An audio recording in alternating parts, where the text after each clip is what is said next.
Salam saudara-saudaraku anggota grup SPNIS yang saya kasihi dalam nama Tuhan. Saya senang bertemu dengan saudara di dalam sharing firman Tuhan pada kesempatan ini. Dan firman Tuhan yang akan kita membaca di dalam Markus pasal 2 ayatnya yang ke-13 sampai dengan ayatnya yang ke-17. Lembaga Alkitab Indonesia memberikan judul Lewi Pemungut Cukai Mengikut Yesus. Sesudah itu Yesus pergi lagi ke pantai danau, dan seluruh orang banyak datang kepadanya, lalu ia mengajar mereka. Kemudian ketika ia berjalan lewat di situ, ia melihat Lewi anak Alfeus duduk di rumah cukai, lalu ia berkata kepadanya, "Ikutlah aku." Maka berdirilah Lewi lalu mengikuti dia. Kemudian ketika Yesus makan di rumah orang itu, banyak pemungut cukai dan orang berdosa makan bersama-sama dengan dia dan murid-muridnya, sebab banyak orang yang mengikuti dia. Pada waktu ahli Taurat dari golongan orang Farisi melihat bahwa ia makan dengan pemungut cukai dan orang berdosa itu, berkatalah mereka kepada murid-muridnya, "Mengapa ia makan bersama-sama dengan pemungut cukai dan orang berdosa?" Yesus mendengarnya dan berkata kepada mereka, "Bukan orang sehat yang memerlukan tabib, tetapi orang sakit. Aku datang bukan untuk memanggil orang benar, melainkan orang berdosa." Demikian sejauh pembacaan firman Tuhan. Saudara-saudaraku yang terkasih, tema firman Tuhan yang akan kita renungkan pada saat ini yaitu true followers. Sekali lagi, true followers atau dalam bahasa Indonesia pengikut sejati. Berbicara tentang pengikut, maka saudara masih setuju dengan saya jika saya berkata bahwa kehidupan kita tidak terlepas daripada kata pengikut dan mengikuti. Pengikut atau mengikut. Jadi saudara-saudaraku, kenapa saya berkata demikian? Misalnya ketika pun kita pergi ke suatu tempat, maka kita pasti akan mengikuti arah jalan supaya kita sampai ke tempat tertentu. Atau misalnya ketika kita bekerja di dalam suatu perusahaan, maka kita pasti mengikuti apa yang dikatakan oleh pemimpin kita untuk bisa melakukan pekerjaan itu. Maka ketika kita menjadi mahasiswa, menjadi pelajar, maka kita akan mengikuti semua apa yang dibilang oleh guru ataupun yang ditugaskan oleh dosen kita supaya kita bisa lulus dari mata kuliah itu, bukan? Nah, saudara-saudaraku, demikian di dalam kehidupan kita sebagai orang percaya, kita tidak terlepas daripada kata pengikut. Kita disebut sebagai pengikut Tuhan. Nah, berbicara tentang pengikut Kristus, maka banyak orang yang mengaku diri pengikut Kristus ini tetapi tidak menjadi pengikut sejati. Banyak orang yang menyatakan diri sebagai orang Kristen, sebagai remaja Kristen, tapi belum tentu hidup mereka benar-benar menjadi pengikut sejati. Nah, pertanyaannya bagaimana supaya kita menjadi pengikut sejati? Maka pada kesempatan ini saya akan membagikan 3 poin bagi kita yang perlu kita perhatikan. Poin yang pertama, pengikut sejati adalah orang yang haus untuk mengenal Tuhan. Haus mengenal Tuhan. Saudara-saudaraku, di dalam nats yang kita baca barusan, di ayatnya yang ke-13, ada kata orang berbondong-bondong datang kepada Yesus dan Tuhan mengajari mereka. Nah, siapakah mereka? Mereka ini bukan orang yang ada di kampung itu saja, tetapi kalau kita melihat orang-orang ini adalah orang yang berasal dari daerah yang bukan hanya satu daerah, tapi daerah Galilea, Yudea, Nazaret, bahkan orang-orang Yerusalem berbondong-bondong datang untuk menyaksikan apa yang dilakukan Tuhan, apa yang diajarkan Tuhan, dan mereka senantiasa ingin untuk dekat-dekat dengan Tuhan. Nah, saudara-saudaraku, hal ini menjadi sesuatu yang penting untuk kita renungkan, bahwa ternyata mengikut Tuhan bukan seperti ketika kita memakai aplikasi Instagram. Saudara-saudaraku, kita pasti punya akun Instagram, bukan? Di dalam grup SPNIS ada beberapa yang saya lihat punya akun Instagram.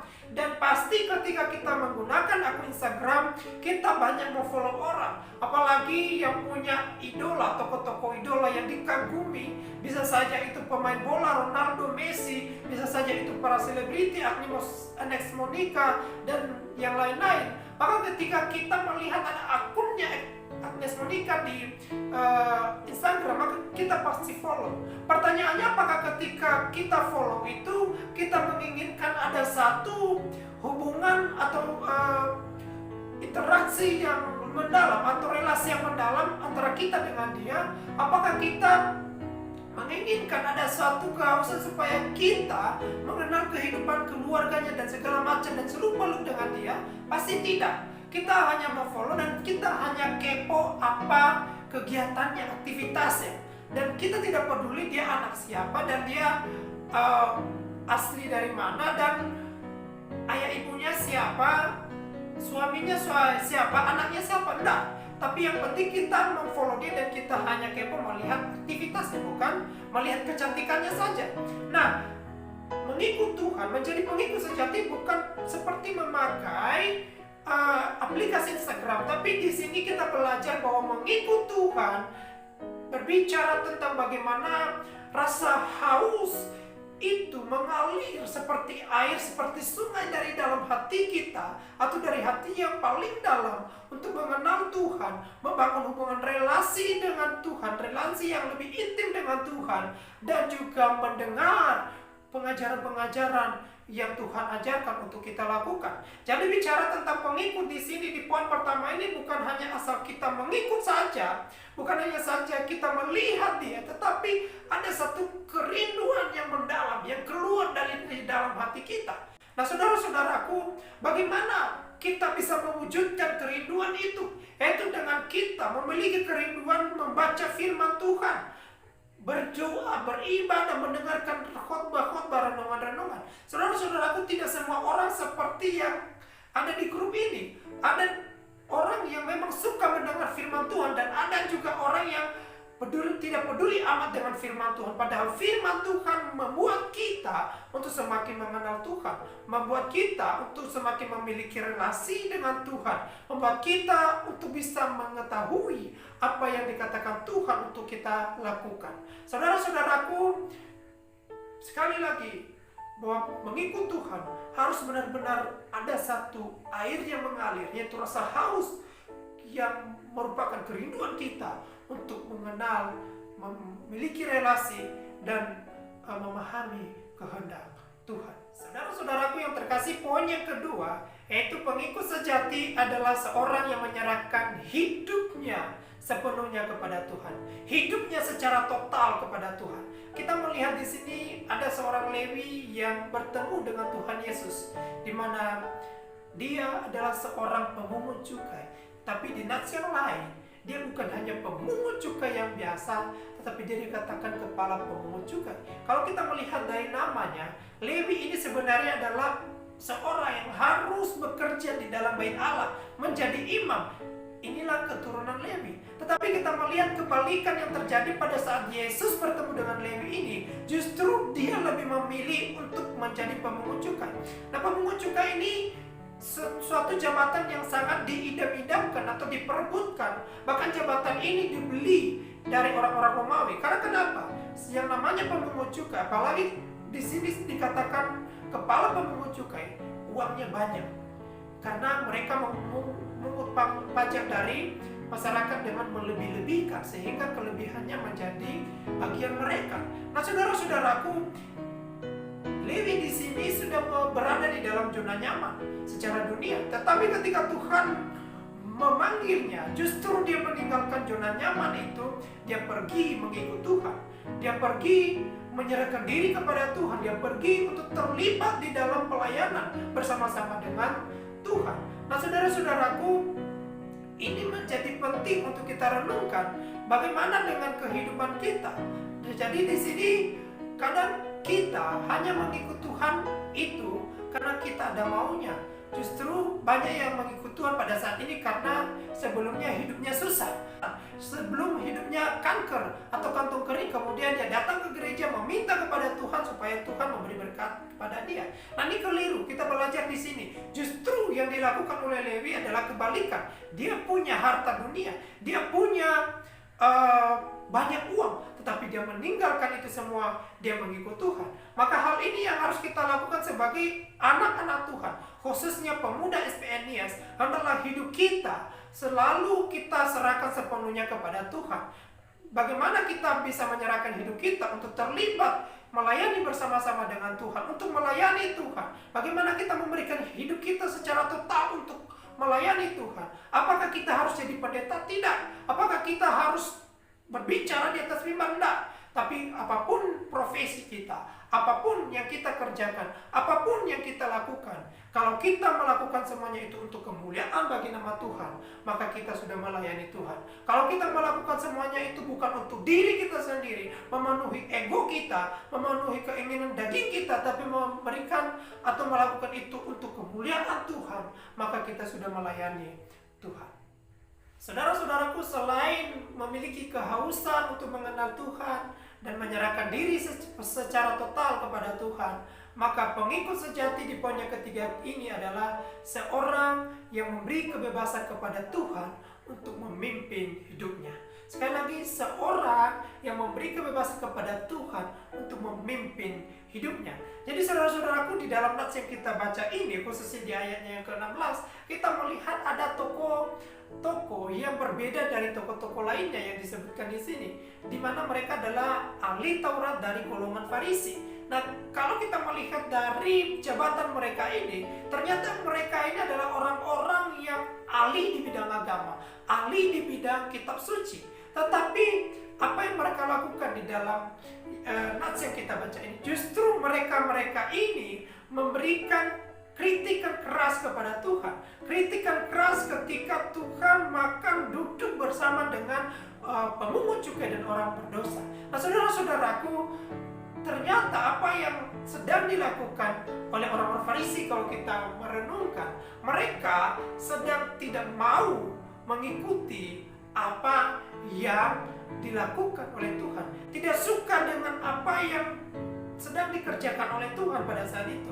Tidak suka kalau Tuhan itu bergaul dengan orang berdosa, sehingga mereka sering sekali mengkritisi Tuhan. Dan di sini kita melihat mereka mengatakan, kenapa dia makan bersama dengan orang berdosa dan orang-orang pemungut cukai pada saat itu. Nah, saudara-saudaraku, mereka bukannya tunduk kepada pimpinan Tuhan, kepada apa yang dikerjakan oleh Tuhan. Justru karena mereka menganggap diri paling suci, paling benar daripada semua yang ada di situ, mereka memberikan atau menentukan standar apa yang harus dilakukan Tuhan menurut mereka. Nah, saudara-saudaraku, ini berbahaya ketika hal ini ada di dalam kehidupan kita.